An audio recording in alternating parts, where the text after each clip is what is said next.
చేపను బయట క్రిస్పీగా లోపల మెత్తగా ఉండేలా ఫిష్ ఫ్రై చేయాలంటే ఈ చిన్న టిప్పు తప్పకుండా పాటించాలి. ఈరోజు చాలా ఈజీగా రుచిగా ఫిష్ ఫ్రై ఎలా చేయాలో చూద్దాం. నిజంగా అండి, ఇలా చేసుకుంటే చాలా రుచిగా ఉందన్నమాట. మీరైతే ఒక్క ముద్ద కూడా వదిలిపెట్టరు. చాలా చాలా బాగుంది. చేపల ప్రోటీన్ ఎక్కువగా ఉంటుంది. శరీరానికి బలము, కండరాలకు ఆరోగ్యానికి కూడా ఉపయోగపడుతుంది అన్నమాట. ఒమేగా 3 కొవ్వు ఆమ్లాలు ఉన్న చేపలు గుండె ఆరోగ్యానికి చాలా సహాయపడతాయి.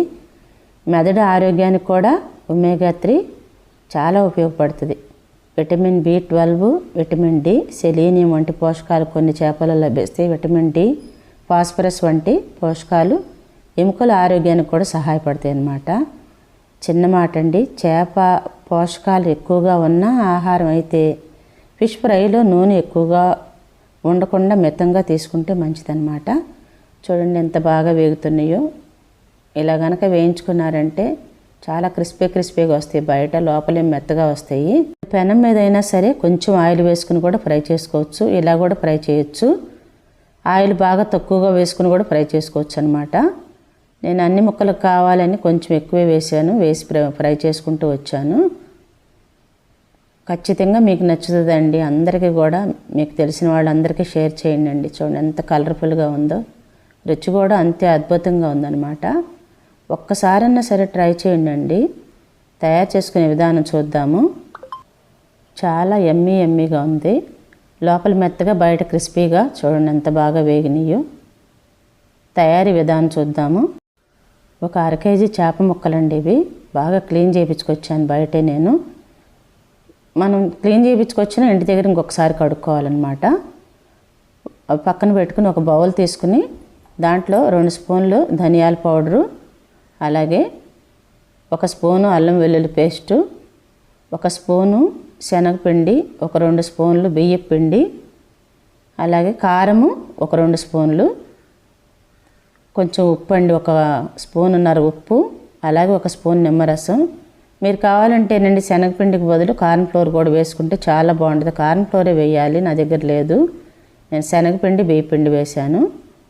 శనగపిండి ఎక్కువ వేయకూడదు, చాలా జాగ్రత్తగా వేయాలి. 1 స్పూనే సరిపోతుంది, అంతకన్నా ఎక్కువ వేయకూడదు. కొంచెం వాటర్ పోసుకుంటూ ఈ పేస్ట్ని మన చేప ముక్కలకు పట్టేటట్టుగా కాస్తంత కన్సిస్టెన్సీ చూసుకొని కలుపుకోవాలి. అట్లా ప్రతి ముక్కకి కూడా మనము పట్టించాలన్నమాట. చూడండి ఆ విధంగా పూర్తిగా కలిసేటట్టుగా పట్టించాలి ముక్కలకి ఆ పేస్ట్ అంతా కూడా. చాలా బాగుంటుందండి రుచి. చూడండి అలా ప్రతిదీ కూడా అన్నీ పట్టించేసేసి రెడీ చేసుకోవాలన్నమాట. చేసుకుని మనము ఒక 20 మినిట్స్ మూత పెట్టేసి నానబెట్టుకోవాలి. 20 మినిట్స్ అలా మూత పెట్టేసి, కొంచెం పసుపు మర్చిపోయాను, పసుపు చల్లాను నేను. మీరు పసుపు ఆ పేస్ట్లో కలిపేసుకోండి. ఒక 1/2 టీ స్పూన్ చాలు పసుపు. ఇప్పుడు ఒక బాండీ పెట్టుకుని, నేను అన్ని ముక్కలకు సరిపోయిన ముందే ఆయిల్ వేసాను. మీరు కొంచెం ఆయిల్ వేసుకుంటూ కూడా చేయొచ్చు. ముందుగా కరివేపాకు మనం ఒక 3-4 రెమ్మలు వేయించుకొని పెట్టుకోవాలి, పక్కన పెట్టుకోవాలి. ఇది మనం చివరిలో వేసుకుందాము. అన్ని ముక్కలు ఫ్రై అయిపోయిన తర్వాత మీడియం ఫ్లేమ్లో పెట్టి వేయించుకోవాలి. అన్నీ కూడా చక్కగా ఇట్లా 2-3 ముక్కలు చొప్పున పెట్టుకుంటూ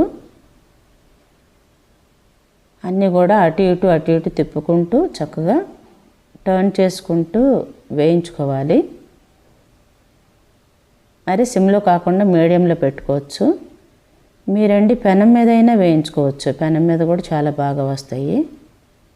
కొంచెం ఆయిల్ పడుతుంది దాని మీద, ఇంకా క్రిస్పీగా వస్తాయి అన్నమాట.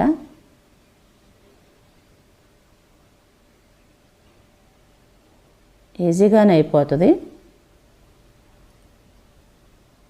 చూడండి ఎంత బాగున్నాయి, అసలు ఎంత కలర్ఫుల్గా ఉన్నాయో. అలా మారినేట్ చేసి పెట్టుకోవాలి, లేకపోతే మనకి పట్టదన్నమాట ఆ పేస్ట్ అంతా కూడా. నిమ్మరసం వేయటం వలన తొందరగా పేస్ట్ అంతా కూడా ఆ ముక్కలు తీసుకుంటాయి. మనం కలిపి మ్యారినేట్ చేసాం కదా ఆ పేస్ట్. ఇలా టర్న్ చేసుకుంటూ చక్కగా అన్నీ కూడా అన్ని వైపులా వేగేటట్టుగా క్రిస్పీగా వచ్చేటట్టు వేయించుకోవాలి. చూడండి చాలా క్రిస్పీగా అవుతున్నాయి అన్నమాట. లోపల మళ్ళీ పప్పీగా మెత్తగా ఉంటాయి. చాలా బాగుంటుందండి తింటుంటే. ఆరోగ్యానికి కూడా మంచిదండి ఫిష్. కొంచెం ఆయిల్ తగ్గించి వేయించుకోండి. చూడండి ఎంత క్రిస్పీగా వచ్చినాయో. అట్లా అయిపోయేదాకా కూడా మొత్తం ముక్కలన్నీ కూడా ఇలాగే మనము,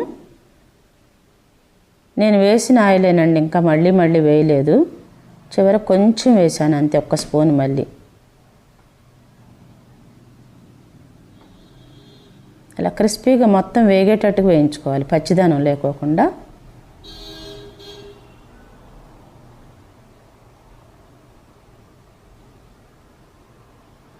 చూడటానికి చాలా బాగుందండి. చూడండి ఎంత అందంగా ఉన్నాయో అసలు. అన్నీ కూడా ఒక ప్లేట్లోకి తీసేసుకోవాలి.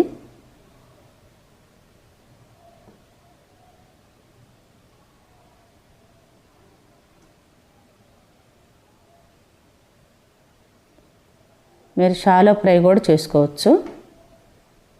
నాన్ స్టిక్ ప్యాన్లో పెట్టుకుని కూడా వేయించుకోవచ్చు అనమాట. షాలో ఫ్రై చేయొచ్చు.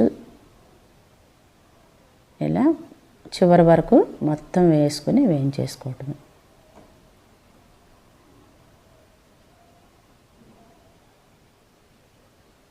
బియ్య పిండి వేయటం వలన చాలా క్రిస్పీగా వస్తుంది అనమాట ముక్క.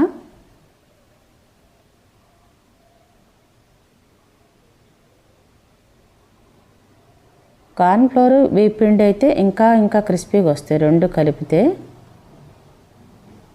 నా దగ్గర స్కిప్ అయిందండి కార్న్ఫ్లోరు, అందుకని శనగపిండి కొంచెం వేయాలి, ఎక్కువ వేయకండి, శనగపిండి మాత్రం. చూడండి అయిపోయిందండి. ఎంత బాగున్నాయి చూడండి, చాలా బాగా వేగినాయి. మీ అందరూ కూడా ఇష్టపడతారు, చేశారంటే మాత్రం చాలా రుచిగా ఉంటాయి. మనం ముందుగా వేయించుకొని పెట్టుకున్నటువంటి కరివేపాకుని మొత్తం కూడా వేసేసుకోవాలి. ఈ కరివేపాకు మనకి మధ్యలో తగులుతూ చాలా బాగుంటుంది, క్రంచీగా. టేస్ట్ చాలా బాగుంటుందండి. మీరు అందరూ ఒక్కసారైనా ట్రై చేయండి. నా ఛానల్ మాత్రం కొత్తగా సబ్స్క్రైబ్ చేయని వాళ్ళు ఉంటే సబ్స్క్రైబ్ చేయండి మర్చిపోకుండా. అందరికీ షేర్ కూడా చేయండి, ఒక లైక్ ఇవ్వండి, ఒక కామెంట్ ఇవ్వండి. మీరందరూ కూడా తప్పకుండా ట్రై చేయండి. థ్యాంక్ యూ అండి.